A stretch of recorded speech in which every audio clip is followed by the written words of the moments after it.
This essay is called The Grand Delusion, a response to the U.S. and global crisis. The Grand Illusion, a 1937 French movie by Jean Renoir, which was banned by Nazi propaganda minister Joseph Goebbels, was considered a meditation on the collapse of the old order of European civilization.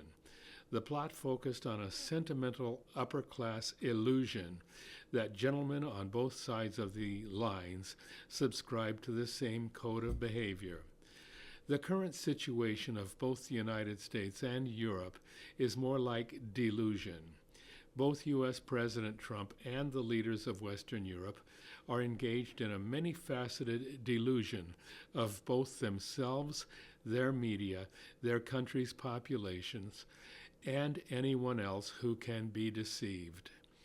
Delusions abound globally, from D.C. to the halls of the UK and Europe, the battlefields of the Ukraine, and to the tortured land of Palestine, and of course to everywhere in the world the voice of Donald Trump can reach, and wherever the delusion of U.S. hegemonic domination persists, including inside the current borders of the USA. The roots of the Grand Delusion can be found in Donald Trump's harking back to Manifest Destiny and the Monroe Doctrine, both deeply rooted in the foundational ethic of white supremacy.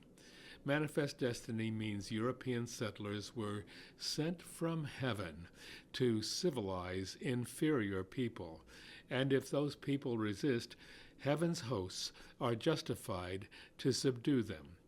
That's the normal justification for all manner of power-mongering and conquest, from the right to relieve the indigenous people of North America of their land and lives, to the right to wage U.S. constant wars and military occupation across the globe to protect democracy and human rights, always for the good of all, no matter how bad it may seem.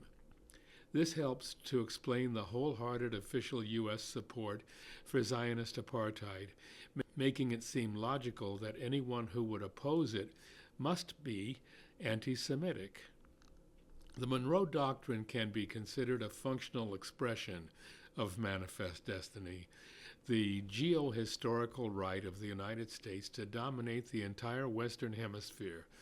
It was only fair, at least in the eyes of President James Monroe back in 1823, that the U.S. must have unfettered and unchallenged authority over all of the Americas, with no interference from other colonial powers, and of course, no objections from local people.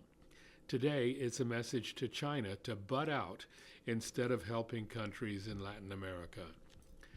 These concepts are so deeply rooted in the imperial mindset of all U.S. presidents and their class that Trump has managed to stir a deep-set echo of greatness that is the heart and soul of the MAGA movement. But Trump is far from alone, as hinted in the photo of Ronald Reagan that hovers behind his shoulder in the Oval Office, and the image of Andrew Jackson on his horse driving the indigenous people out of the South while establishing white men's rights.